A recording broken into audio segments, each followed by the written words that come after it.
Hello out there, it's December 1st, 2016, and welcome to episode 11 of Summoner Sift, a League of Legends podcast. I'm back today with Projector. Hey guys, good to be back again. How you been, man? Did you have a good Thanksgiving? Yeah, spent it in Ohio with the girlfriend's family. Got to see some of my own extended family as well, so it was a good time. I enjoyed it. How about you? I had a great time. Sticks of Georgia. I went to a nice farm, hung out with some horses. Got to see some leaves in Florida. Everything's still green, so Yeah. I could actually see like things change color. I was hoping it would actually be colder, but it wasn't at all. It was like 70 degrees the whole time. So, what can you do? You can't make it cold, right? Nope. It's really weird. I mean, I feel like it should definitely be colder for this time of year. Like today, I was out running some errands and I didn't even wear a jacket, not even a hoodie. Like I could be in like flip flops and a tank top and be completely fine. And I'm like just below North Carolina, so it's not like I'm very far from where it should be cold. Yeah, that's weird, man. It's real. No kidding. The climate change is real. Oh. But it can't be real. I can hold a snowball at certain times of the year. Yeah. Snowballs exist. Can't be real. That's fun. So, have you been playing any league? Did you get to play any league over the break? Yeah, I've been spamming games. I've been spamming jungle games as Rek'Sai and Vi mainly. And I've been having a blast. I didn't realize just how good I am with Vi, and I went on like a 10-game win streak, and every game I was like consistently fed. It's not even like I was close. I think maybe one game it was close, but for the most part, I've been like consistently fed. And with the jungle changes, I've actually ended up as highest CS in the game or close to it most of my games, just because I've gotten better at farming, and with the jungle changes, it's so much easier to get high numbers earlier. It's just ridiculous. Yeah, man. So, I feel like they missed the boat like completely. What they said they wanted to do at the beginning of the preseason, which was like, hey man, we want junglers to have to leave and like not get huge. It's like now what happens is you get all that CS for free and then you can still gank. So it's like, yeah, no kidding. I mean, I feel like I just clear my jungle, then like go kill 2 people and then rinse repeat, and then it's fine. Like I'm like, okay, cool, more gold. Yeah, and at our elo, no one really knows to punish things. So I'll do like right now that exists. If you don't know, in the preseason, you can go from red to Krugs and be level 3 on your first clear, like 2 camps. They're changing that next patch, but right now that exists, and I can do that gank bot or top depending on which side of the map I'm on. And then still, even if I succeed in the gank or fail in the gank, I can still continue. I can go straight to my Raptors and then continue to clear my other side of the jungle, and I don't lose anything because no one is taking advantage of the counter jungling early. Like no one's punishing it. It's just so crazy. Like you can definitely get way ahead in the jungle. Like the experience is better than it's ever been. The gold, like I'm always consistently like 2 levels ahead of the other jungler. Yep, like always 2 levels ahead of them. Or it's absolutely the flip insane. Side, like the games where I am losing, like I am like massively behind the other jungler, and I feel like the game has like changed to where it revolves so heavily around the other jungler now that if you're behind, you're just boned, and like the other jungler's just running train on like their entire team. Yeah. Honestly, if like I power farm, I get criticized for being too passive, which means this jungle is perfect for me because I'll end up like 1-0-0 or 2-0-0 for like the first 15 minutes. And then all of a sudden I come out of the jungle 2 levels ahead, all these objectives under my belt, like dragon or whatever. And like I can 1v1 anyone, I can kill anyone, I can do whatever I want, basically. And as long as my lanes don't straight up feed, like I mean really hardcore feed, we can pull out a win with no problem. Yeah. And that's what's amazing to me. It's jungle has never, I think, has been more influential over the game.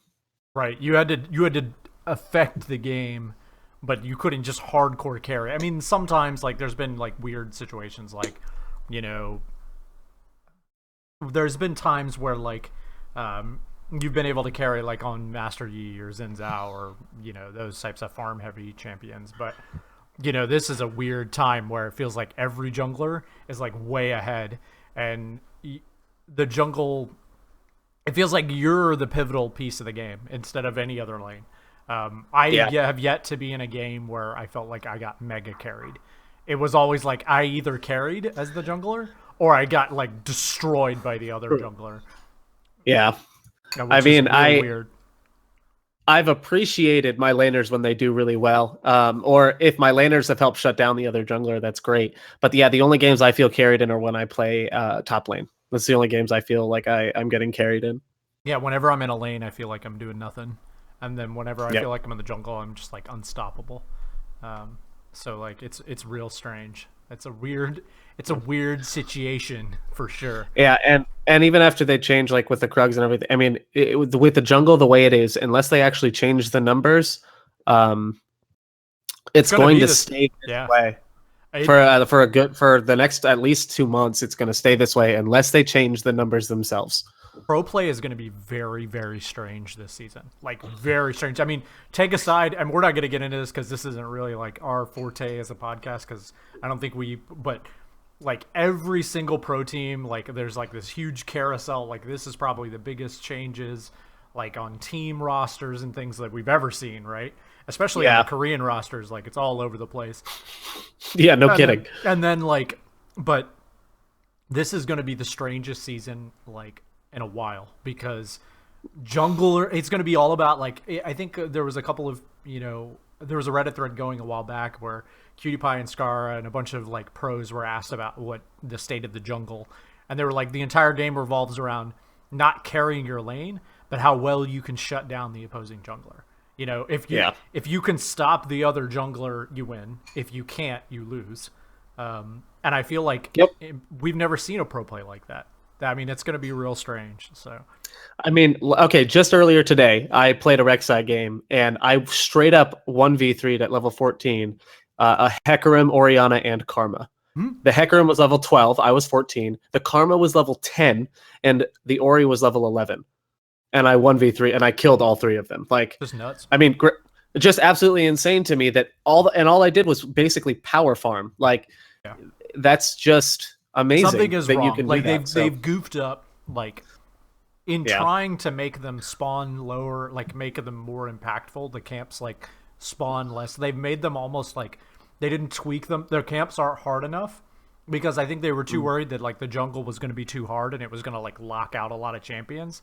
So in trying to do that, they've just, like, like, they didn't increase the difficulty of the camps in relation to the amount of XP that they give, like, the right ratio. It should have been like this, but it's like this. So, like, you can just ignore the camps that are slow. Like, I virtually never do Krugs ever, except for, like, really early. And then I just power farm the rest of them, and I'm huge. And, like, I'll do Krugs when I need to, but the thing is, when you do Krugs, like, you get a ton off of them. So it's like when you happen to be like, oh, yeah, I don't have anything else to do. So now what's happening is all that dead time that you used to have because the camps were so easy to clear, now you're getting experience off of that time. So it's just nuts. Like, it's crazy. Yeah. And laners, honestly, laners, if you are being camped, like, just live. If you can just not die to the camp a million times, you're already earning your jungler a huge lead just by making them wasting time on a gank. God, man. Like, Honest, like, yeah, no, I know that camp feel because I got yeah, hardcore camped in that game we were playing. Like, I was playing. yeah, that was rough. That was the first game we played in a long time, and I played Mordekaiser top, and I was like way ahead of this Kennen, but the Master Yi just would not leave my lane. He was in my lane every time I tried to fight that guy, and Mordekaiser, like, you can't run. Like, it's just like I have to turn and fight him. Like, so he would just show up and, like, and Master Yi is one of those guys, especially for Mordekaiser, I can't get away from him. Like, he's too fast. Like, he has a gap close. Like, I have to just fight him. And, like, even if I move past the middle point of the lane and he shows up, I have to fight them both. And I would just get deleted over and over. And, like, the camp is, man, that is a frustrating feeling. It's frustrating to be a laner right now, I think. Well, and I'll say this much too to anyone who's thinking, and I'm tempted to think this way too. Like, there's nothing wrong with jungle being able to carry. The problem is that jungle is the most PvE role in the game. I mean, the fact that you can basically win the game by not interacting with the other team is a huge problem. Yeah, that's a laners. If laners get ahead, it's because they've earned it. or the other laner is just terrible. Yeah. But if you get ahead, it's based off of the AI of the game, and that's really not fair. Not even the AI, really. It's just like how quickly can you path? Like, what is your pathing? And yes, you deserve that lead to an extent, but should the role in the game that requires the least enemy interaction over time be the one that's the most capable of solo carrying the game on this level? Yeah, yes, the jungle takes objectives and everything else, and I'm not saying that the jungle is the easiest role. No, it's not. There's a ton you have to keep track of in the game. It's just it makes more sense for the laners to be strong or stronger than the jungler at most points of at least the early game, in my opinion. Yeah, I actually feel like what's going to happen is this season you're going to see a lot like what happened when people started playing like ADC and I got a dog like barking outside. Sorry about that. We've traded roles. Yeah, so basically, like, I think what you're going to see is a lot of people who like want to carry, that traditionally played mid or top or ADC. They're gonna gravitate to jungle. I think you're going to see a lot of those because you can get ahead every game, every single game, and like, as if you don't have to depend on anyone else to get ahead in the game. You don't have to worry about a matchup. You just get it. You just farm, and like you will be ahead. Especially at lower like MMRs. Like if you're plat or below, you can absolutely just farm to victory and just come out and like be 2 levels ahead and just crush everyone. You're 2 levels ahead 2 minutes and 30 seconds into the game. That's where it starts. Like, which is crazy. Like, that alone like shows you what has happened. And I don't like it because I preferred when I started jungling, it was a support role. When I started jungling, you were playing Nautilus in the jungle and you were happy to get like 3 items. You would get like Golem, like Ancient Golem, Locket, and Boots, and that was it. That's all you got, and like then you would just buy wards for the rest of the game. And like now it's like this weird thing where you farm a ton and you have a ton of impact over the game. I preferred the way of like where positioning and being intelligent and like knowing where to be was more important than like how quickly do I clear this camp? How's my pathing? Am I 2 or 3 levels ahead of the laner? Like stuff like that kind of irritates me. So now it seems like your CS and your level advantage means more than you being in the right place and rewarding your positioning, and that's weird to me. I would agree, and I love being able to hard carry games. Like if it stayed like this, I technically wouldn't personally have a problem, but it's not fair to the game as a whole. It's not healthy for the game itself. I think that's my big thing. Is I don't feel like it's actually healthy for the game overall. And quick tip to any laners: if the enemy jungler is one that does the red Krugs cheese at early, they will gank around 2 minutes and 40 seconds, whether it's bot side or top side. So 2 minutes 40 seconds, either get a ward out at 2:30 or like play safe for the next 20 or so seconds and make them waste time on you. I would also argue that like the other thing with laning is like make sure you know where the other jungler is starting. Whereas that kind of didn't matter like last season. It was like you could sort of figure it out. It mattered, but it you could play around it, right? It's really important to know where he's starting now.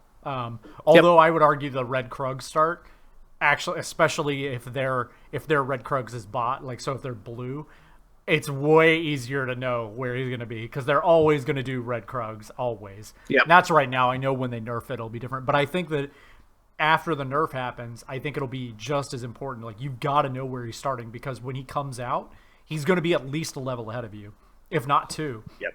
And that's if you're bot lane, like, and you're level 2 and there's a level 4 jungler coming to get you, that's a problem. Like, you better be ready. So this is the season to nail your pathing down, to learn how to farm efficiently, because that's going to win you your games out of the jungle.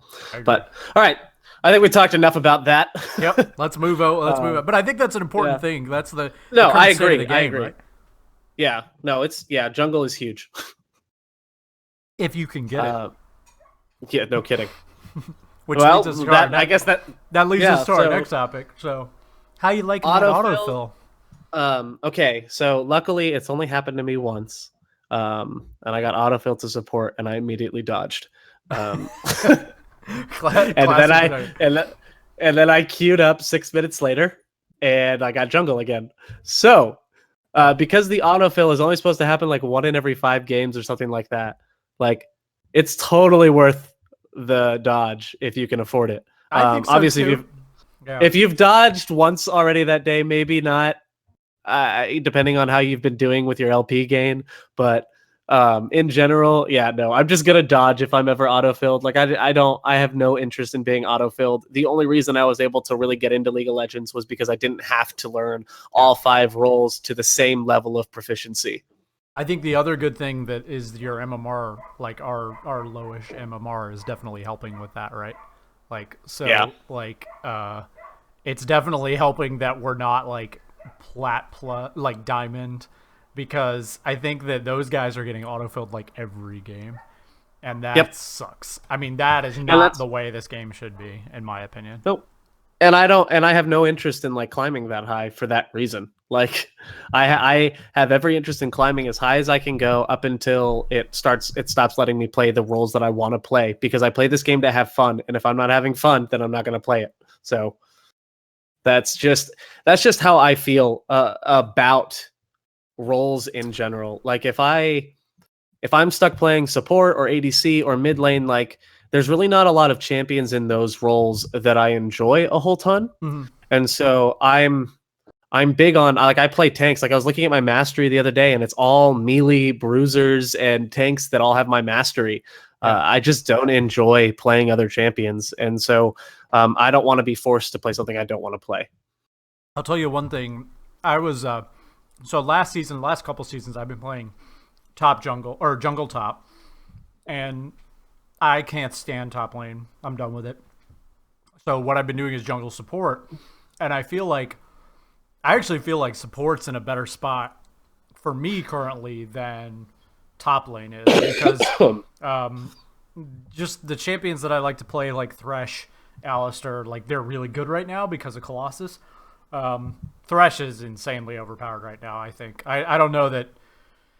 Man, Colossus is real good on Thresh. Yeah. If Colossus stays the way it is, Thresh will be back in the pro meta for sure. Yeah, I mean, it is.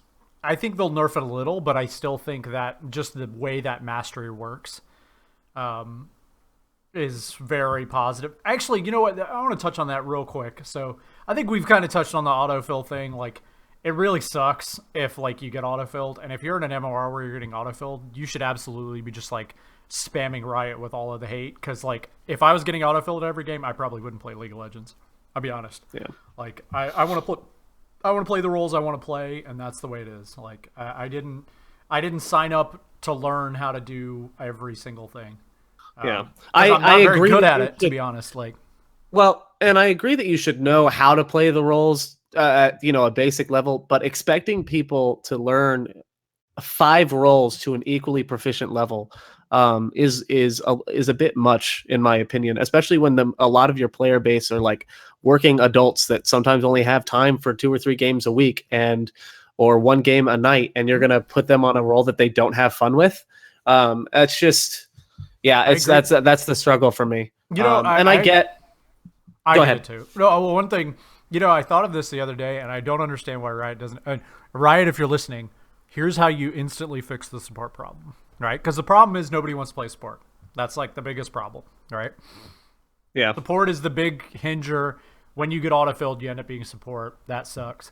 What you need to do is they need to take support, and when you play support, if you queue support and you win, you have to win, okay?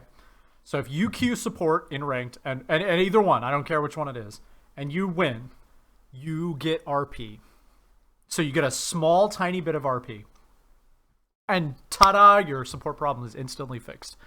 Like, because now what happens is there's a bunch of things that happen there if you do that, right? And it's not a lot. I'm talking like 10-ish RP, 10, 15. Maybe you have it scaled based on like IP. Maybe it's like 10% of the IP gain is given as RP. So like you're getting like 10 to 20 depending on the length of the game. But what happens is if you do that, a lot of people that play other lanes will queue support so that they can get skins, right, for free. Yeah, and they have to win, so they're going to be They tryharding. have They're to not win, going so they're to not going to just queue trolling. to like troll. And more people play, and what it does is it allows the game to fire faster, which is better because now people play the role they want, right? None of this like I can't buy the champions I want, none of this whatever. And there you go. It's easy. Or you just tie it to, even if you don't do it with RP specifically, if you tied it to the crafting system, if there was some sort of make it so that when they win a game on support, you get more. Yeah.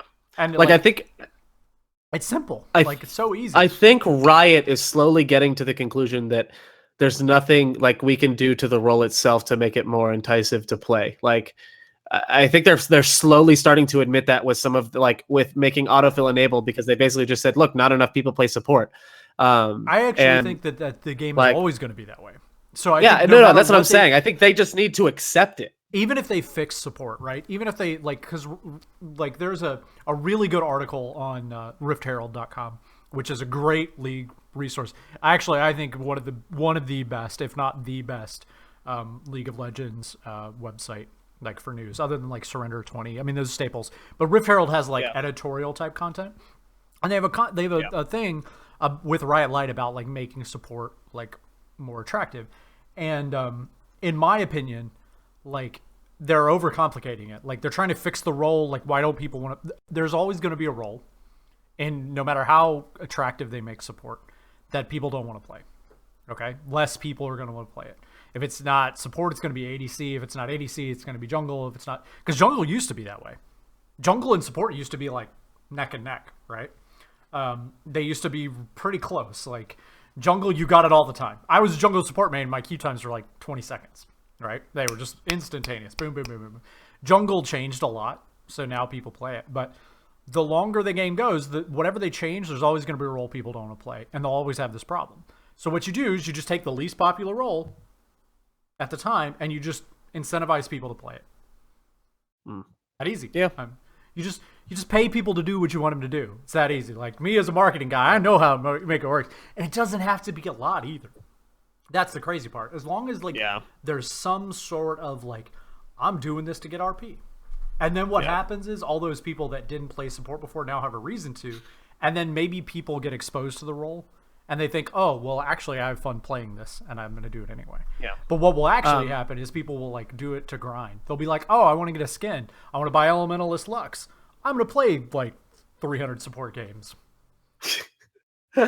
Yeah, and I mean they play half of it, and they play a bunch of support games and then buy the rest in RP, and they do it 50-50. It's offering people a discount in your store for playing the role that no one else wants to play. I mean, I can see why that would help. I will say, and I don't know if people know this or not, because it wasn't an actual. I don't know that it was an actual Reddit post. I think it was buried in the comments. But a rioter did say, I think it was Medler, maybe it was someone else. He basically said that coming up soon, if you put support as your primary role, he said this to his support main specifically. He said, you unicorn yourself. And basically, we're trying to make it so that if you put support as your primary, you will get support. If you put it as your secondary, there's a chance you won't get it. But I don't know when that change is coming. I don't know if it's going to come over time or whatever. But if you put support as your primary soon, you will get support guaranteed. I'll tell you right now, I feel like any changes that they make on that road is the wrong direction. Because what's going to happen is it's going to warp the queues. Their whole game system is going to warp around that, right? It's going to be weird. It's going to be don't go down this road. If you queue a certain role, you get a higher just make it just incentivize people to play certain roles. That's all you have to do. Yeah. And even you can tier it. So say that every game there's a bonus that you're eligible for. And if you play mid, which let's say mid is the most popular role. If you play mid, you get nothing. All right? If you play top, you get nothing. If you play, jungle, you get nothing. If you play ADC, you get a little something. And if you play support, you get a lot of something. And it just fixes itself. People will always, naturally, they're cattle. Like they'll go where the food is. Like it's easy. Yeah. And you just fix it that way. Any other thing that they do will warp their game in weird ways that they don't understand. And because they're doing this like chase their tail sort of thing where they're like, well, we want to make support better. And like they've warped all of support itemization like forever to fix this problem. Now they may say like, we have a problem with how much gold they get. We have a problem with this. We have a problem with that. It's not that. What they're doing is they're trying to make people play support. Right? Why not just pay them to? Just pay them.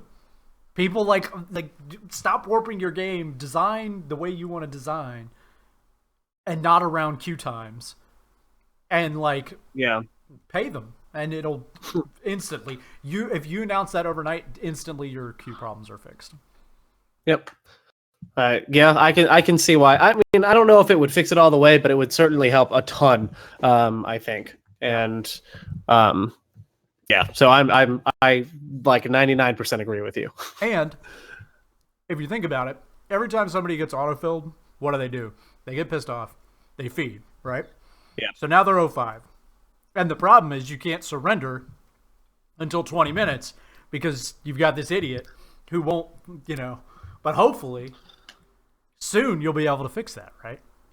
So yeah, that's right. So they're talking about adding early surrender, and I know that they've announced basically that they're looking at doing a unanimous. So 5 out of 5 people on your team have to vote yes to surrender at 15 minutes, and they're looking at testing it on one smaller region first to see how it affects things, and then they'll decide from there if it's something they want to implement across the entire world. And I have mixed feelings about it. I like it at first glance. But what are your thoughts on it? I think that you're sort of de facto seeing this already. I think as the game matures and evolves, like in its most evolved state, early surrenders are super common. Because if you look in Korea, like it is super like the early surrender, especially the higher you go in the MMRs, I would guess that something like 60 to 70% of the games there's a surrender called at 20 minutes, right? Like it's very common, like super. I don't. And there's a ton of open mid. There's a ton of all this stuff that happens, especially the higher you go, right? Because they're not going to throw that lead because they're too good to throw the lead, right? The higher the skill, like the skill ceiling is, like the higher the MMR, the less likely the team that's ahead is to lose.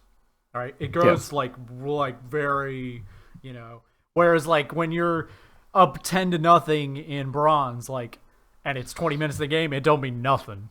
It doesn't mean anything, and like you're, who knows? It's probably still 50-50, But as you go higher, it gets worse, and like I feel like making it unanimous is important, right? So that you can't just like some guy goes 0-3 and he's like, I'm done, But I like it. Well, I think it's a great idea. And I think people need to understand this is not for trolls, because if it's unanimous, your troll could just say no and keep trolling you until 20. Like there's not, and this is specifically for those games where it's like you have 2 kills and they have like 20. And like they've taken a Nexus turret at like 14 minutes and or not an inhib. This is one of those games. Trolls, there's really not much that can be done in this situation, and I think 15 minutes is reasonable, because I think up until that point the game is pretty much still like the lead isn't so far that you can't change it. At 15 minutes, I think in most games it's pretty much decided you're going to lose this unless one of their team magically AFKs, which has happened to me before. We've won 4v5s before together from the get-go. We've won 4v5s from the get-go. Yeah, so it's not impossible, but the thing is, at 15 minutes, whether it's possible, right? There's 4v5s that are winnable, and there are 4v5s that are not winnable. Where 10 minutes, you've barely hit your level. Like you've hit level 6, and you've been level 6 for maybe 3 or 4 minutes. You barely have your first item yet, and if you're in your low elo, you definitely don't have your first item yet, 100%. So like there's. Vi is a completely different champion from before Triforce and after Triforce. sometimes you need to build some things and see how it goes once you've done that, and then make your decision. Yeah, like once I get some damage, what's going to happen? Like once my laners, can build an item, what's going to happen? But I think 15 minutes is about the time when you start to realize like how it's going to go. But I think it's a good idea. I mean, I like it a lot. Yeah. Like, and personally, especially if I'm on a team, this is a thing that I've said a lot of times where people get frustrated, especially when I queue with people, and like, so I'll queue with somebody else, and the other 3 people will want to surrender, and I just vote yes, and everyone's like, why we could win this game, and I'm like, because those other 3 people aren't interested in playing this game.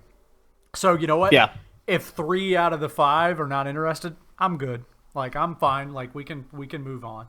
Like, I don't want to, like, and this is me, I don't want to trap them in the game. I don't want to trap them in this game. Like, if they don't want to be in this game, then, even if I think we can win, and I think this is something that people should take into solo queue, is, like, if you started thinking about, like, the experience that the other players are having, right, and thought about that a lot more, I think that League of Legends in general will be just a 10 times better game, where it's, like, think about the experience that the other players on your team are having. I mean, you can't do anything for the other team. Like, you're trying to make their experience as terrible as possible, right?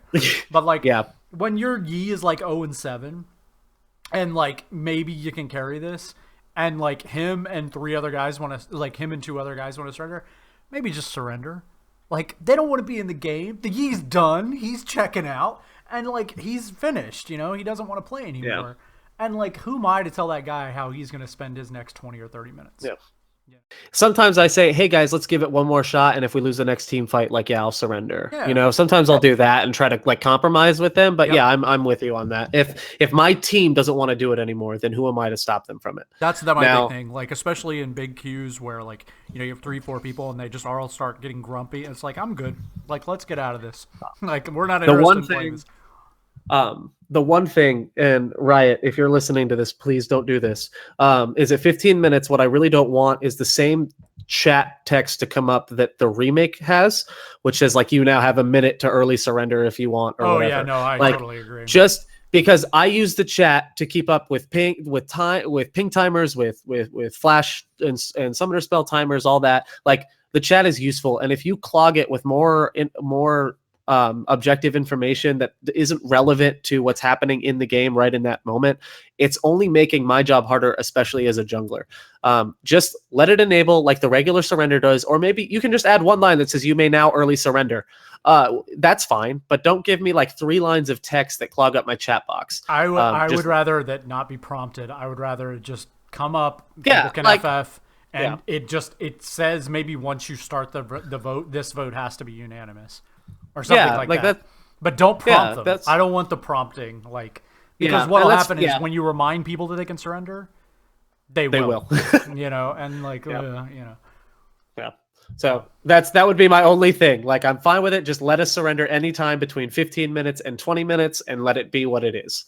I can definitely think of some games that I've played this season when I would have gladly surrendered at 15 minutes. Yep. I can think of games this preseason where the other team wishes they could have surrendered at 15 minutes. Yep, I can think of a lot of those too. All right, so real quick, I want to touch on this, but I don't want to go deep because we'll do an entire show eventually, right? But I want to talk a little bit about Camille because she has been announced and like her kit is out. So like I feel like you can reasonably talk about her now. So like talk about Camille. What do you think? Like, what do you think she's going to be? So she's going to be more of like a tanky bruiser. A lot of her stuff scales off of max HP. She and Riot has said like they see her not as an assassin, they see her as a fighter. So she's definitely going to be a fighter and a great duelist with her ult. I'm not terribly excited about her kit. I like it, but I'm not excited about it. I was excited about the champion in general, but I like what they've tried to do with the kit, and I think the abilities are cool on their own. But I think she'll be overpowered for the first like 2 months. So they all are when they release, except for Mr. Ivern, who, speaking of, man, the 180 on that guy, eh? Like, he was terrible. Him and Talia both. He was terrible, and then boom! Like, once they gave him that tiny little buff and made retribution, that guy like is insane. Like, he is so good. By the way, guys, if you were trying Ivern at first when he first came out, and then you got away from him because he sucked. Now is the time to go and play him because he is crazy broken and freelo. But so I mean, Camille, I think I'm kind of on the same with you. I think that like she's got an interesting kit. I will feel like this is like becoming sort of a and I don't know if this is just a symptom of there being so many champions, but I feel like every single one of her abilities is just, this is yada yada's ability, but this. You know, I feel like that's how all of her abilities are. And I think she's interesting. I think she'll probably be crazy broken like right when she comes out. The wall dive is interesting. I think the like jumping to a wall and then moving. I like that they're using the terrain a little more. I'm happy with that. I also think the so if you know, just to clarify that, like she has a jump where she can like jump to a wall and she kind of hangs there for a second and then she jumps off the wall. And then her ult is neat. I feel like it's basically Thresh's ult with like, you know, a J4. Like, what if Thresh's ult was bigger, but it was a J4 ult? Like, yeah, pretty much. You know, I mean, I feel like it's almost like lazy, but maybe that's just because like to think of new stuff, like they can think of something new, but it's like actually we already did that. You know, like if somebody came in and tried to think of a champion and they'd never seen any of the League of Legends champions, most likely they would think of ability and they'd be like, oh, we already have like 3 champions that do that, you know? Yeah. So maybe it's just a symptom of them having very varied champions, but it's interesting. So it's just her ultimate to me doesn't feel like, okay, this is, and I had this same problem with Fiora's ultimate, her new ultimate, which is, I struggle with ultimates on fighters specifically that that aren't immediately fight changing or otherwise. Like, you know, if I ult someone with Vi, that's an immediate something. Something happens. And if I ult someone with Camille, then I still have to, I'm basically just autoing them with an empowered auto. And yeah, they're trapped with me, but if they were winning the fight to begin with, chances are it's not going to change much. You know, Fiora's more or less the same, but I mean, she gets vital procs, which really hurt. So that's, I mean, hers is more understandable to me. It's just, yeah, that's what I just feel like her ultimate really isn't a game changer other than that the enemy can't leave. It would be great though for zoning someone out of a fight. Yeah. So I think what I mean, I feel kind of the same way, but in a different like sort of sense is that, I mean, and just so we like, okay, hold on. Like, I think we jumped over this, but so the way Camille's ultimate works is she jumps on a person. You have to target a person, and then it makes a big, like, basically a Thresh ultimate around them. It's a hexagon. It's a giant hexagon. It's really big. Width of the lane. It's the width of a lane. It's really big. So, and when it's active, that enemy can't leave it. Okay. It eventually goes away, but it also, she can break it, sort of like Thresh's ultimate, where you can walk through a wall. And when they're in it, her basic attacks deal more damage, like they deal magic damage. So it's basically like, hey, I'm going to fight you in here, and you can't get away. It's kind of like J4's ult. Does it stop? Yeah. Have they said whether it stops blinks like Flash or Cassidy? Yeah, no, nothing. They can't leave the area by any means. Okay, so it's better J4 ult, basically. Yeah. I guess. However, if they push you out, then you're screwed. So there's some counterplay with certain champions, which is neat. Like you can Alistair headbutter out, and then you can run. Yeah. My problem is like, this is my problem with stuff like this is I play champions like Camille, like they're trying to make her like a fighter, because I want to like get in there and like duke it out with you. Like I want to fight you, and like. I know a lot of people say, well, now they have to fight you. And it's like, yeah, but like, I don't want to have to push a button to make them fight me. Like, I want to push buttons that fight them. Like, that punch them. Or like Wukong's a good example of this, is like, Wukong, the only ability he has that doesn't fight you is super interesting, because it's like, he becomes invisible, and you know, but every other button that Wukong has, and that's actually why I really liked Wukong when I was first starting to learn the game, was involved in like punching you and like here's a button that hits them. Here's a button that goes at them and hits them. Here's another button that spins around and hits a bunch of people. Like, it's very like that's what Wukong is supposed to do, right? And like, those are the champions that I like. Those are the champions that I have fun on, you know? And to me, like, this doesn't really fit, I guess. I mean, it's interesting and I think it's cool, but I guess this is like them trying to sort of combat mobility creep, right? Yeah. And I get it. It's just kind of like, okay. Like, it feels like a very ham-fisted way to, like, combat mobility creep.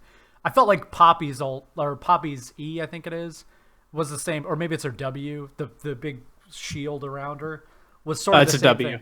It's super sloppy. Like, it's like, oh, we don't like mobility creep, so let's make it so people can't move. And it's like, all right. You know, okay. Yeah. Okay. We'll see. Yeah, but she is going to be broken. Her numbers are going to be high, and she's going to delete people, and that's just how it's going to go. Yeah, so we'll talk more about her when she's about to release, or like, you know, when she's been released. We'll go through her kit and kind of talk about it. You know, we'll go through some numbers and how her buttons work and what we think it should build. But in early, you know, hey, she looks neat. Thematically, she's really cool. I agree. Yeah, I think so. She'll be fun to play, I'm sure. She'll be a top laner, but I'm not playing top right now. And I'm actually one of the few people that thought the old Fiora was cooler than the new Fiora. So I liked old Fiora better. I liked old Fiora a lot. She's cancer to play against, but I liked her. I thought she was cool. So I actually thought she was more Fiora than like. And that ultimate looked so cool. Yeah, like she would like spin around. And nobody understood how it worked, and like. Anyone who is just listening to this and doesn't watch it just heard you. That was perfect. I am with them on this. Yeah. That is Fiora's sound effects to the T. That's exactly what she sounded like, 100%. Don't write in any corrections. I don't want to hear it. Yeah, that's right. All right. So anything else to add on Camille? Anything you got? No, that's it. So we'll see more of see more of her soon, right? Yeah, we will. All right, let's jump into listener questions. We got some great listener questions. Do you want to start off with this first one? Because I actually included, it's not a question, but we don't have to read this whole thing. But let's just say thank you to this guy for writing in. Yeah. Boy wrote in. He said, "Just want to say, as a returning player, your podcast is a godsend." Heck yeah. Being able to go through the last couple episodes and basically get caught up on all the things news-wise made the transition from scrub to competent teammate much smoother. So awesome. Glad that's come. And he writes in about some stuff because I had mentioned my allergy to my dog. And so thank you for that information. Unfortunately, I did end up having to give up my dog just on Tuesday. I developed a really, really dangerous cough at night and was unable to sleep, would wake up just not able to breathe. And I just couldn't wait. I didn't want to wait on it any longer because if I'm not even sure I'll live through the night, then waiting isn't really so. But you can't take care of the dog if you die in your sleep. Exactly. And I live alone, so it's not like there's anyone coming to rescue me. Also, we need to keep making podcasts, so that would be sort of awkward. Yeah. Right? But thank you to Boy for your story and your help. Same shout out to Just Casual as well, who tweeted me some information as well. So I appreciate you guys. And probably another year, so I'll give it another go with a dog. But for now, just decided to be on my own. Yeah, totally. But glad you like the show, man. Keep listening and keep letting us know your thoughts. Absolutely, man. So next time, write in with a question so we can try to give you something for free. Agreed. Just work a question. Oh yeah, and by the way. Why does New Rengar suck? Discuss. What is your middle name? Yeah. So, I mean, you should ask. A good question to ask would be, why is Elder Dragon better than Baron? No, let's not go down that road again. You can go back, listen to a couple of the podcasts, and there's the legendary Elder and Baron rant. The legendary rant. I haven't had one of those in a while. I'm trying to keep it under control. All right, cool. So speaking of Just Casual, I'll read this one. You can read the last one. So Just Casual wrote in, a longtime friend of the podcast, a caster from Lola, the LOL Anonymous podcast, super cool podcast. If you don't listen to that, you should absolutely check it out. They've been Yep. doing it a long time. They're real good. Super smart guys. Much better at the game than we are. So go check them Yeah. out.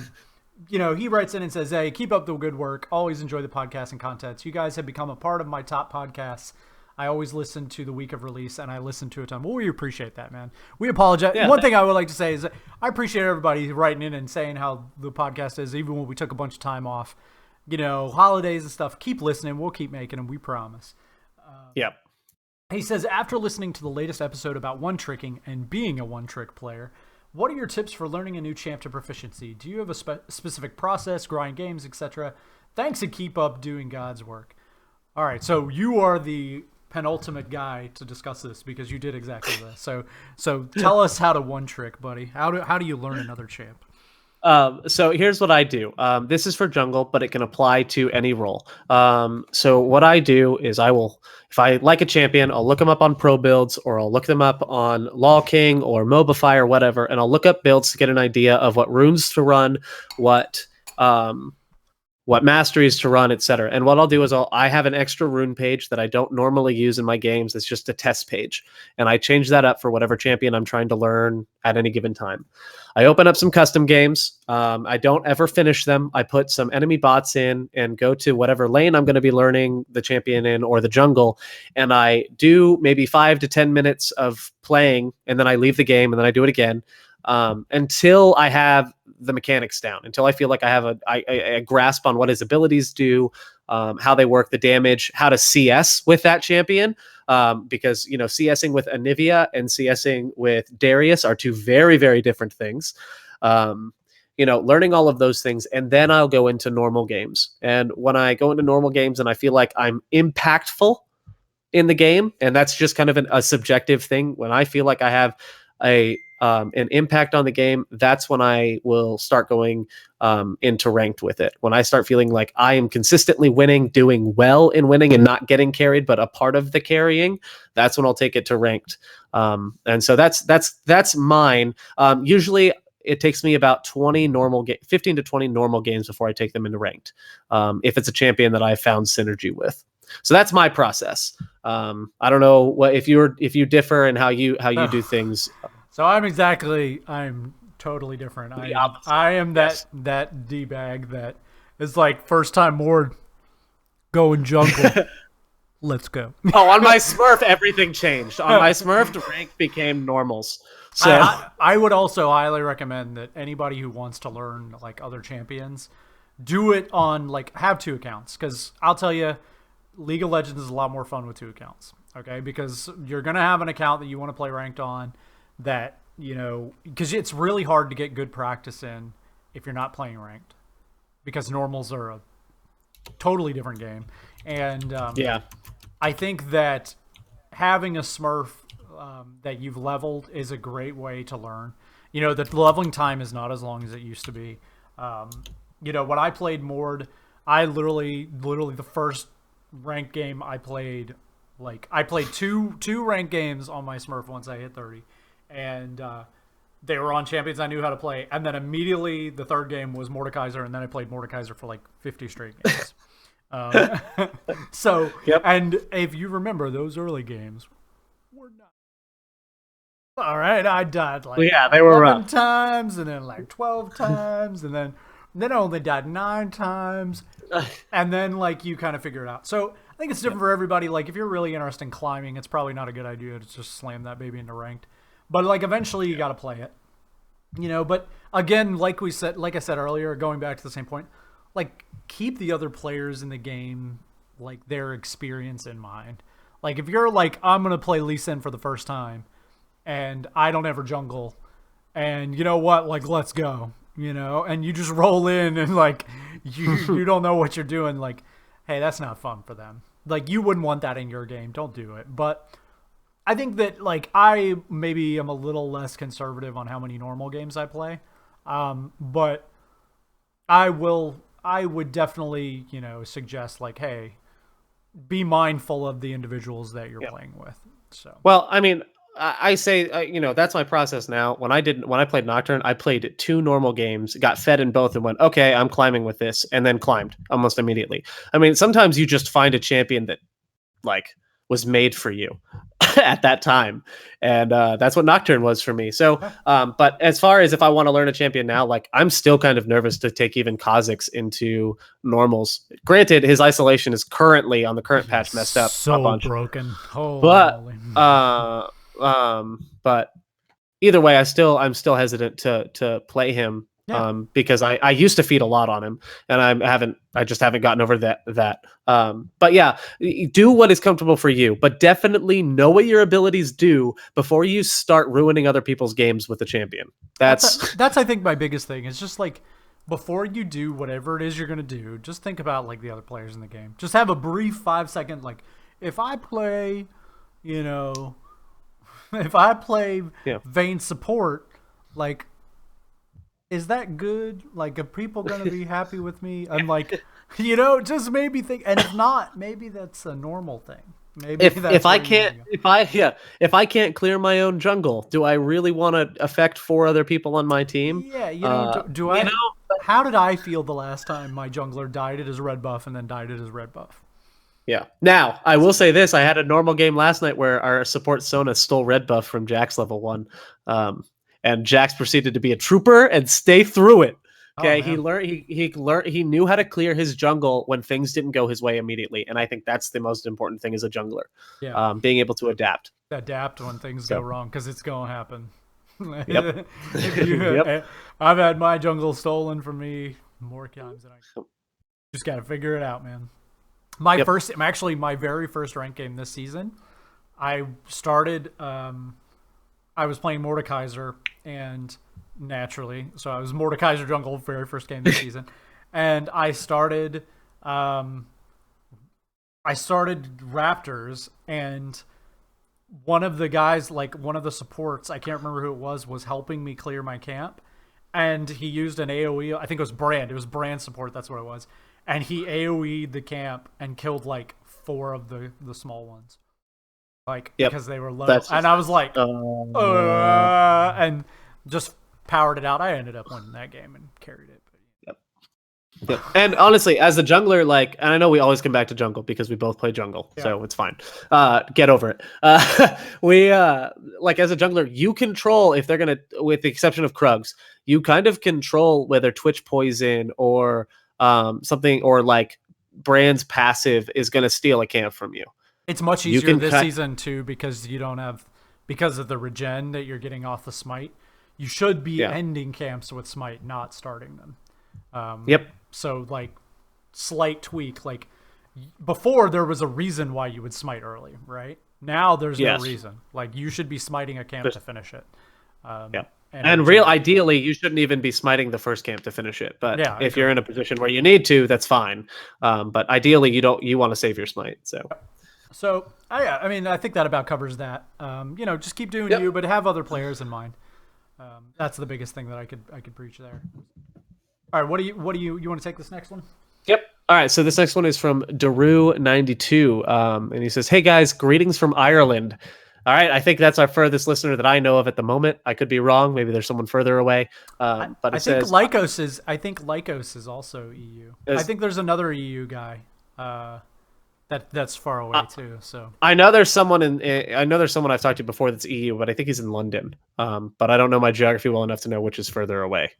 I don't So. know. All right. So he says, I listen to podcasts and streams all day and work, and you've quickly become my favorite league podcast. Keep the YouTube videos coming. Well, good to know that our YouTube videos are helpful. So we'll definitely keep those coming. Even My question is you don't get the what? one thing, you don't get the sweet intro or the outro on Yeah, YouTube that's the videos. downside. What a But drag. we just post the VOD on YouTube, but if you listen Yeah. to the audio, you get the intro and the outro. Oh, Lycos is in Texas. So Oh, he's maybe in another world, but it's he's not in another. EU. That's basically another country. Lycos Yeah, it is may actually as well watching be. us live too, by the way. So Yeah. No one ever says I'm from the state of Texas. I'm from the Republic of Texas. he's right? also Like, they're he's a not- support main that thinks support is super fun this season. So I mean, and he's from Texas, so that dude is like an alien. Like he is. Yep, I agree. Who knows where he's coming from? All right, so let's get to let's Like answer us, we Drew's love you. Thank question. you for listening. You're the man. He says, All right, please keep he says, listening. my question is a follow up from someone else's question in episode 10 about one tricks and supports. So he says, to start, I can main ADC and support, and I can play every one of those champions. However, 30% of my ranked games are on Jinx. I've gone from low silver to plat 2. Okay. But recently, I'm struggling against diamond players. The mechanical differences are tiny, so both ADCs rely heavily on supports in lane. So if the enemy team has a support main and I don't, we are at a huge disadvantage. Thank you, Autofill. Skara once said that the best supports in the world were ADCs who weren't mechanically good enough to climb higher, so they switched to support. The value of knowing both your ADCs and the enemy's spikes are really helpful on knowing when to make your Mad Life 420 support plays. So his question is, then I always made ADC, found it easy to carry games in silver, gold, and low plat, but it's becoming tougher. I'd feel very confident in both roles, and I'd like your opinion on which role will carry more at a higher elo, ADC or support. So do I expand my small super mastered ADC champion pool, or do I switch to a support main where I am strong on several supports? Okay, so in my opinion, and I'll start off, but here's my thing: is like you kind of answer your own question here, right? Like he says, if the enemy team has a support main and I don't, we are a huge disadvantage. Okay, but he doesn't say the same about an ADC. So, in my opinion, like why wouldn't you just play support and just carry like hard? Like because like if you go back and listen to some of our earlier episodes before a contractor got a job and like a real life and couldn't actually like show up to the Help us cast, out. shout out to contractor. He'll be back, don't worry. But he was the same thing. He was actually an ADC main, right? And he got really high, like almost diamond. Okay, and he couldn't get to diamond, and he said like I'm not good enough at ADC to get an edge over the other ADC. Right? He could get edges, but not consistently or not a big enough edge. Yeah. But he was so much better at support than the people that ended up playing him as support that he was just crushing people. So he was just crushing lanes because of exactly what you're talking about here. Is if somebody's a support main and the other one isn't, the non-support main just their lane just gets dominated, right? Yeah. And so and then he immediately the second that contractor switched to playing support all the time, he immediately hit diamond, like easy, like coasted to diamond. So I mean, there's a big thing of like play what you want to play, but if you're only looking to climb, I 100% say just play support and just crush people because Yeah. the skill gap is much larger in my opinion. Well, and we've talked about this too. If you want to climb, you one trick, pick something and grind it out. If you want to get better, that's a longer process, and it means you may stay where you are in MMR or LP for a while. So if you want to climb, do the thing that wins you games. If you want to learn, do the thing that teaches you more. And you know, if you support all the way up until you get diamond and then go back to ADCing and seeing what happens, that's fine too. But do the one that you find more success with at the elo you're at. That would be my opinion. Try it for a while, you know. Yep. I know that's how contractor got immediately to diamond. I mean, he shot up. I mean, he went from like plat 4 to diamond 5 in like a week. I mean, it was crazy how fast he climbed once he started playing support. Now, that's not going to be everybody's experience, I'm sure. But you never know. Like, give it a go. It sounds like you're already considering it anyway. So. Well, and here's the thing. You sound like you're good enough at support, and support right now is in like the biggest position to carry games that I think it's ever been in. Like now's a great time. Well, I mean, it's preseason, but as the season starts, it's a great time to begin that climb too. And the other side of that is I don't know your win rates enough, but I would say that you're pretty solid that you could play ADC and support and you could queue up as both and stay where you are and have a reasonable shot at winning the game. But I would definitely try switching to support and seeing what you can do. Yeah, I mean, try it out, see what happens. Like, what's going to happen? The higher elos games, like the higher elos rely on rotations and better macro play. And I mean, yes, the micro, like I know Dyrus has said that Challenger, that a win or a loss can be based on whether or not you missed one ability, kind of. But I know it's a lot about macro and rotations, and ADCs tend to just stay in one lane and farm. So supports roam, get vision, and win the map. So you probably do have the shot to impact the game more often throughout the entire game as a support. I think my best KDA game this season actually was on support, and I haven't played Thresh in like forever, but I played that one game of Thresh with you after that Mordekaiser game where I just got like spam dumped on, and I played Thresh and like destroyed, and it was a blast. Like, Yeah. when you're impacting the game on support, it feels good. Like, Yep. I would So, try it yeah, I out. hope that You know, helps. see what happens. Don't get on a rut. You know, like sometimes I mean Yeah. one tricking is good, but if you're not, if like it's not working, like if you're not continuing to climb, switch it up. Like, don't feel like, oh, this is what got me here, so this is what I have to play. Like, if you get to a certain level and you get stuck, like you get hard stuck, try something else. Like, you're hard stuck. What's the worst that can happen? You lose a couple games. You're still already losing games, right? That's why you're sending the question. You know, Well, so. and you know this too in your climb. Plat 2, Plat 1, and Diamond 5 are not going to be like that significantly different because a lot of Diamond 5 players are people that got to Diamond 5 and then just parked their account there and never really got better. So, yeah, but if you start getting up Diamond 4, Diamond 3, yeah, you're definitely going to notice those differences a lot more. I've also noticed that back when I used to play a ton of games with like I'd get dragged into these high MMR like normal games with Contractor and another buddy of mine that's Challenger. The most passive aggressive people in the game are always supports in those types of MMRs. So like diamond level supports are like the most passive aggressive, like just meanies. They're just mean. You know, and they would just flame me and like, and if you can take that piece out of the game, I think that those small edges, like the higher you go up, like where you can, like if I can just get everybody to not fight each other, we win. You know? Yeah. Like, and I feel like you could do that best as support, you know, because it's like, hey guys, it's okay, like everything's fine. And like, if you're the like, you know, 0-5 Master Yi, they're not gonna listen to you. But if you're like the 0-4 Janna, like they probably maybe listen. Yep, I agree. That's what I would say. So I think that's gonna be our question of the week. I think Daru92, thank you so much for submitting your question.